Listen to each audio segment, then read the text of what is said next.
sa kanila, magnanakaw. Ito yung problema. Alam nila kung anong solusyon. Alam nila kung ano ang kailangan gawin ng gobyerno para magmura ang pagkain. Tutulungan nila yung magsasaka. Bibigyan nila ng mga dryer.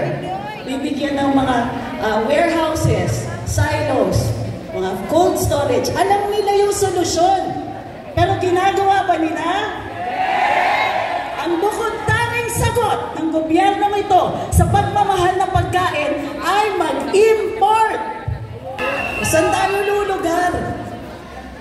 Kailangan panindigan natin to. Titindig tayo.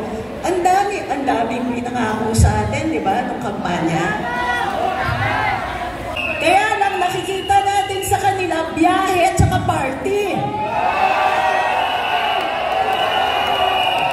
Kailangan magsalita tayo, manindigan.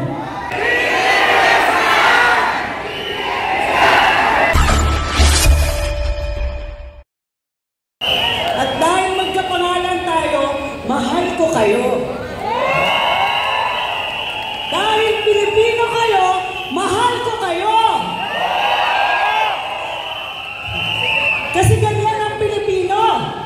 Nagmamahalan tayo, magkakabayan tayo. We stand up for each other. Yes! Tingin nyo, ang gobyerno natin, mahal nila tayo? Alam nyo kung ano yung mahal? Pagkain! Tubig! Kuryente! Hindi nila tayo mahal.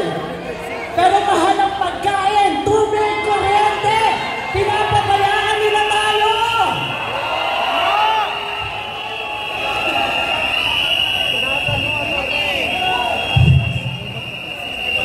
Meron pa silang love for all, ano?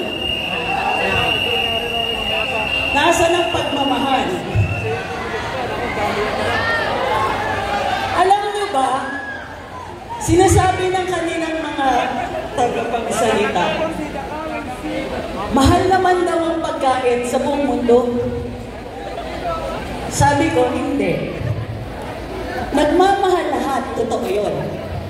Pero dito sa Pilipinas, ang kumikita sa pagkain, yung middleman, mga traders. Okay lang kung maganda, maayos naman ang kabuhayan. Ito ang problema. Alam ng gobyerno natin kung ano ang problema, lalong-lalo na sa agrikultura. Hirap i-explain to. Mura nila bibilin dun sa magsasaka. Mahal nila ibebenta sa atin. Sinong kumikita?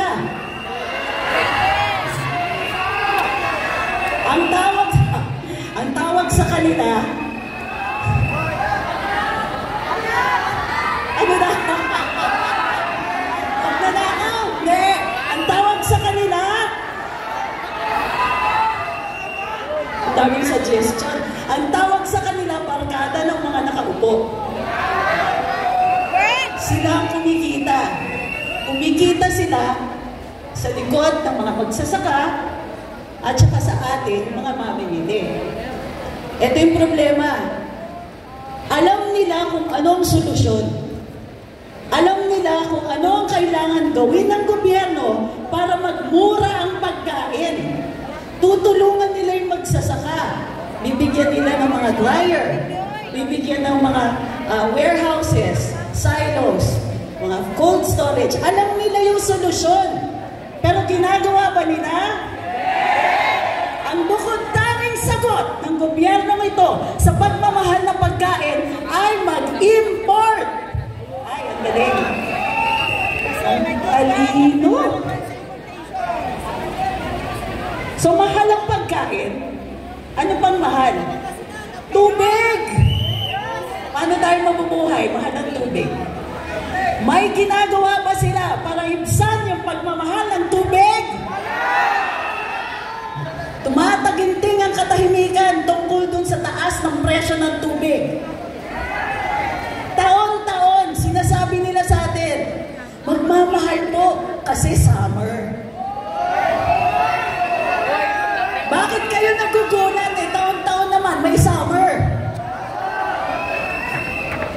Ano bang mahal?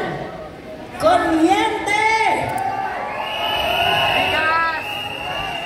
Ang hirap na ng buhay, dami pa din ang pinapag-isip sa atin. No? Mahal ang pagkain, mahal ang tubig, at ang pangako ay magmamahal pa daw ang kuryente sa darating na taon. Totoo yan. Ang masaya niyan, brown out na, mahal pa yung kuryente. Saan tayo lulugar? Kailangan panindigan natin to, titindig tayo. Ang daming pinangako sa atin, di ba, nung kampanya. Mahal daw tayo. Pero ang nagmahal ang pagkain, tubig, kuryente.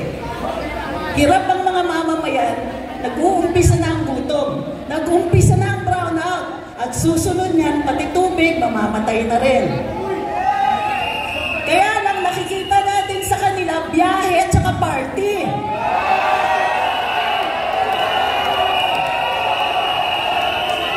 Huwag na nating tiisin ito. Kailangan magsalita tayo, manindigan. Pakitaas nga po yung sign. Ano nakasulat dyan?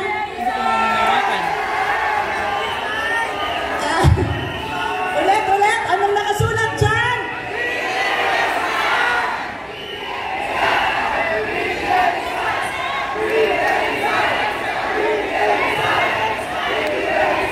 Simple lang yan. Sana, kung hindi nila kaya, at least makinig sila. Nananawagan tayo na sana, hindi na nga, mahal na nga ang tubig, kuryente, pagkain, ang taas pa ng krimen. Wala pang trabaho. So, anong natira sa atin? Nagbago tayo ng Pangulo. Nagbago din yung problema. Naghihirap tayo. May mga kababayan tayong gutom. Huwag natin patagalin to. Anong dapat gawin natin? Manindigan!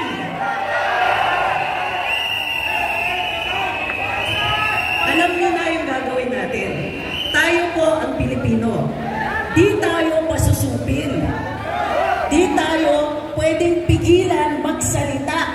Di tayo pwedeng pigilan manindigan.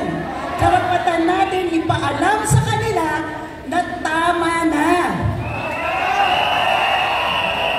Muli, huwag kakalimutan, kailangan ririnig ang boses ng bayan. Ang dami nating problema. Ang daming problema, ang sinirireseta nila sa atin, concert. Buti sana kung kagalingan yung nagko-concert,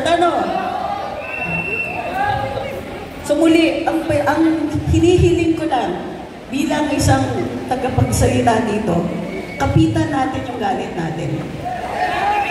Kailangan tandaan natin kung ano yung ginagawa nila sa atin. Araw-araw, tayo yung nakakaramdam ng taas ng presyo. Pagkain, tubig, kuryente, araw-araw damang-daman natin. Araw-araw, damang-daman natin yung kakulangan ng serbisyo.